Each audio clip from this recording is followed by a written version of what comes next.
Sir आज की video आपको काफ़ी ज़्यादा कन्फ्यूजिंग लग सकती है, लेकिन हकीकत बताऊं तो वीडियो कन्फ्यूजिंग नहीं है, वीडियो बहुत ही ज़्यादा इंटरेस्टिंग होने वाली है।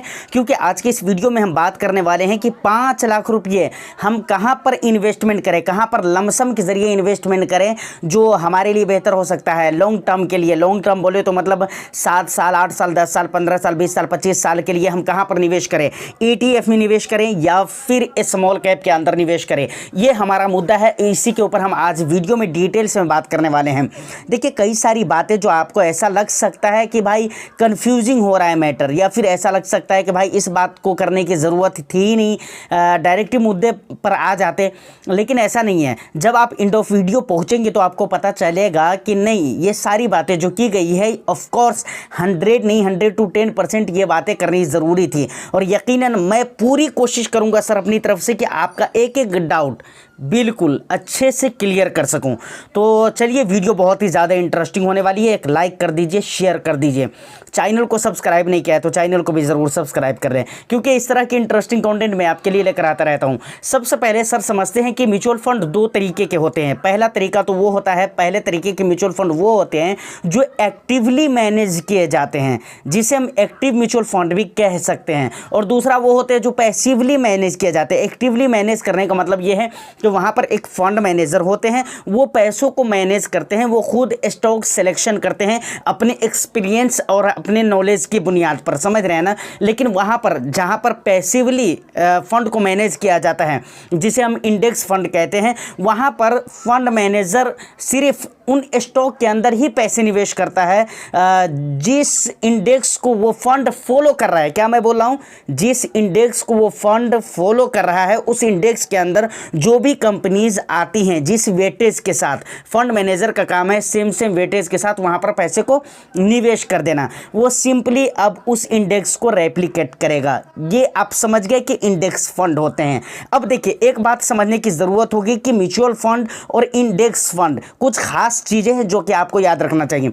म्यूचुअल फंड के भी बेंचमार्क इंडेक्स कोई ना कोई इंडेक्स ही होता है, उसका कोई जो बेंचमार्क इंडेक्स होता है ना, वो कोई ना कोई इंडेक्स ही होता है, समझ रहे हैं ना। तो मतलब एक्टिव जो म्यूचुअल फंड होते हैं वो हमेशा ये चाहता है कि वो अपने बेंचमार्क इंडेक्स को बीट कर सके रिटर्न्स देने के मामले में। लेकिन यहाँ पर एक्सपेंस रेशियो भी ज़्यादा होते हैं, 1 to 2% तक के एक्सपेंस रेशियो आपको देखने को मिल सकते हैं, समझ रहे हैं।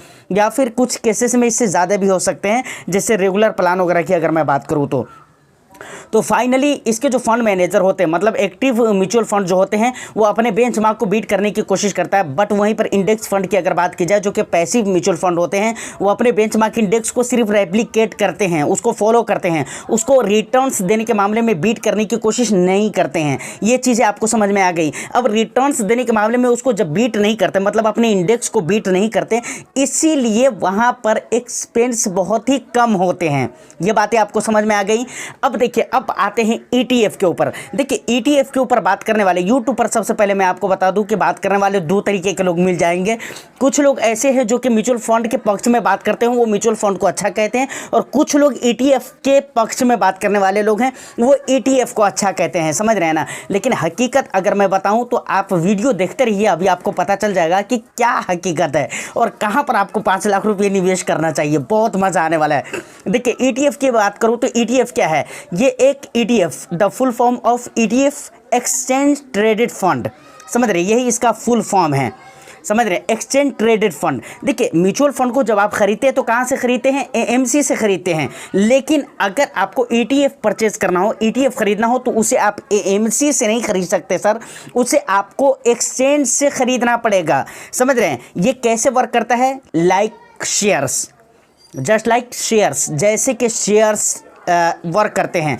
जैसे आपको रियल टाइम पे उसका प्राइस, मतलब शेयर्स का प्राइस पता चलता है, उसी तरीके से ETF का प्राइस आपको रियल टाइम में पता चलता है। देखिए अब म्यूचुअल फंड जो आप खरीदते हैं ना, तो आप 2 बजे खरीदेंगे फिर भी आपको आज की यूनिट मिलेगी, 10 बजे खरीदेंगे फिर भी आपको आज की यूनिट मिलेगी। लेकिन ETF में ऐसा नहीं होता है। ETF में क्या होता है, 10 बजे खरीदेंगे तो 10 बजे के प्राइस के हिसाब से ही आपको एक तरह से यूनिट वहाँ पर भी अलॉट कर दिए जाते हैं, समझ रहे हैं ना। और 3 बजे खरीदेंगे तो 3 बजे के हिसाब से, 2:30 बजे खरीदेंगे तो 2:30 बजे के हिसाब से, मतलब रियल टाइम पे जो उसका प्राइस है उस प्राइस पे आप परचेज कर पाएंगे। बट म्यूचुअल फंड के अंदर ऐसा नहीं होता है। आपको अगर 3 बजे से पहले खरीद लेते हैं तो आज का ही यूनिट आपको मिल जाएगा, 3 बजे के बाद खरीदते हैं तो कल का यूनिट आपको मिलने वाला है। देखिए एक्सपेंस रेशियो, अक्सर जो ETF के पक्ष में बात करते हैं वो लोग आपको एक बात ज़रूर कहेंगे कि भाई इसमें एग्जिट लोड नहीं होते, एक्सपेंस कम होते हैं। वो यही बात करेंगे, दो लाजमी करते हैं, एक्सपेंस कम होते हैं और क्या कहते हैं कि एग्जिट लोड नहीं होते हैं। भाई ETF के परचेजिंग पे और दूसरे जो ट्रांजैक्शन चार्ज होते हैं, ब्रोकरेज चार्ज होते हैं, सेबी चार्ज होते हैं, सेबी टर्नओवर चार्ज होते हैं, ये सब कौन गिनाएगा। आप कहेंगे तो इन सारी चीज़ों के ऊपर एक डेडिकेटेड वीडियो मैं लेकर आऊँगा। तो मैं दोनों इन्वेस्टमेंट के पक्ष में हूँ, मैं किसी भी इन्वेस्टमेंट को गलत नहीं कर रहा हूँ। आई थिंक ETF भी बेस्ट है और म्यूचुअल फंड भी बेस्ट है। अब एक बात आती है, ETF और इंडेक्स फंड एक्सपेंस रेशियो के मामले में दोनों ही सेम हैं।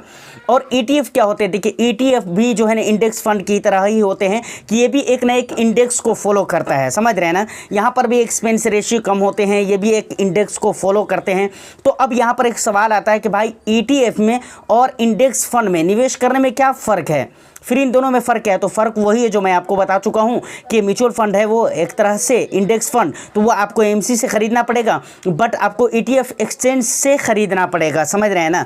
प्लस आपको इंडेक्स फंड के अंदर क्या कहते हैं कि रियल टाइम पे आपको प्राइस का पता नहीं चलता, लेकिन ETF में आपको रियल टाइम पे प्राइस का पता चलता है। वहाँ पर आप ट्रेडिंग भी कर सकते हो, बट म्यूचुअल फंड के अंदर या इंडेक्स फंड के अंदर आप ट्रेडिंग नहीं कर सकते हो, समझ रहे हैं ना।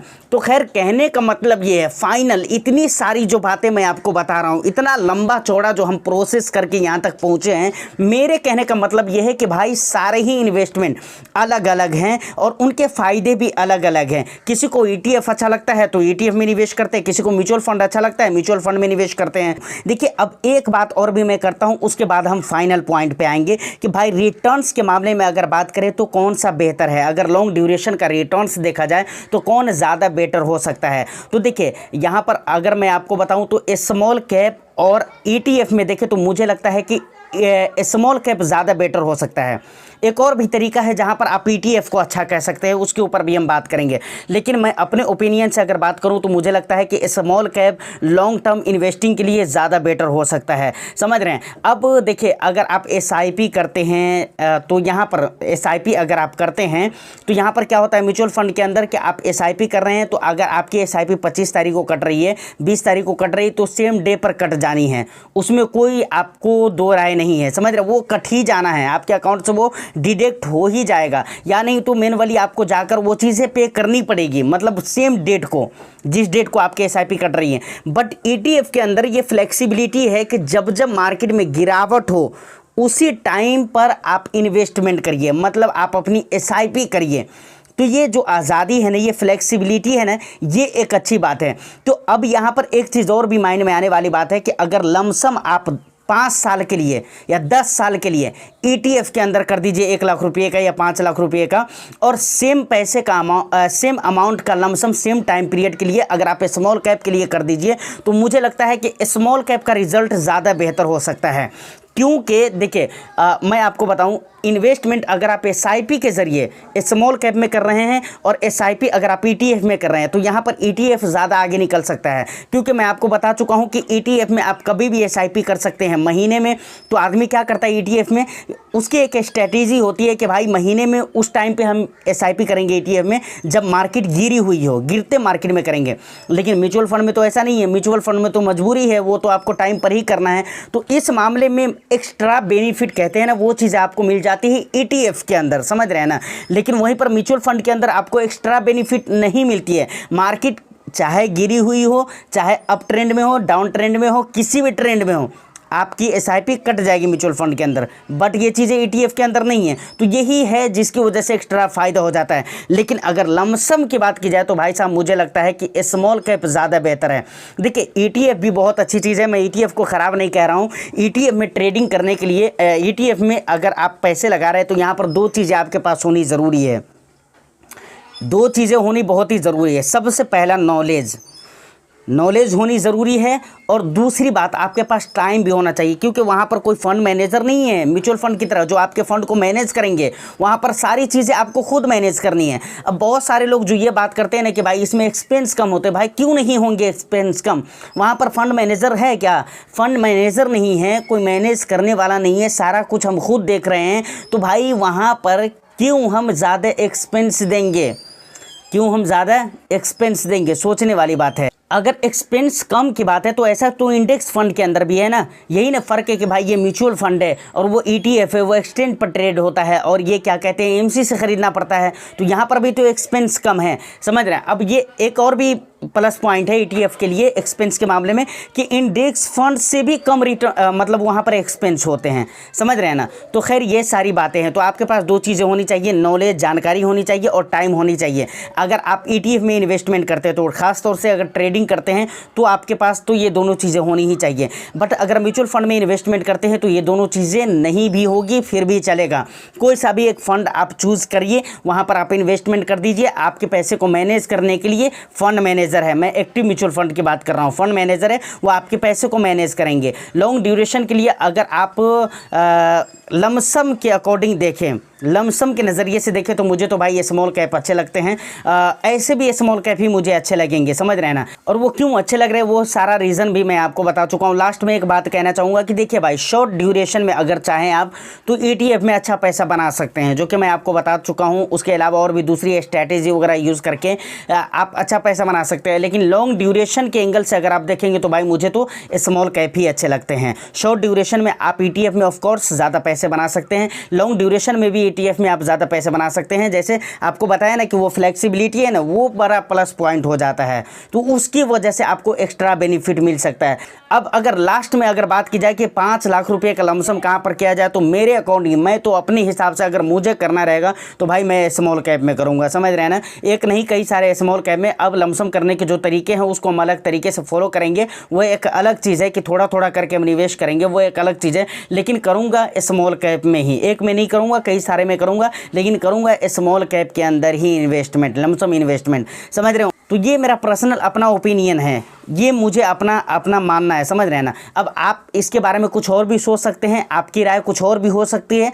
आपका जो भी राय हो, समझ रहे हैं, उससे मुझे कोई ऑब्जेक्शन नहीं, कोई एतराज़ नहीं। हो सकता है, बिल्कुल हो सकता है, मैं एक्सेप्ट करूंगा उस बात को।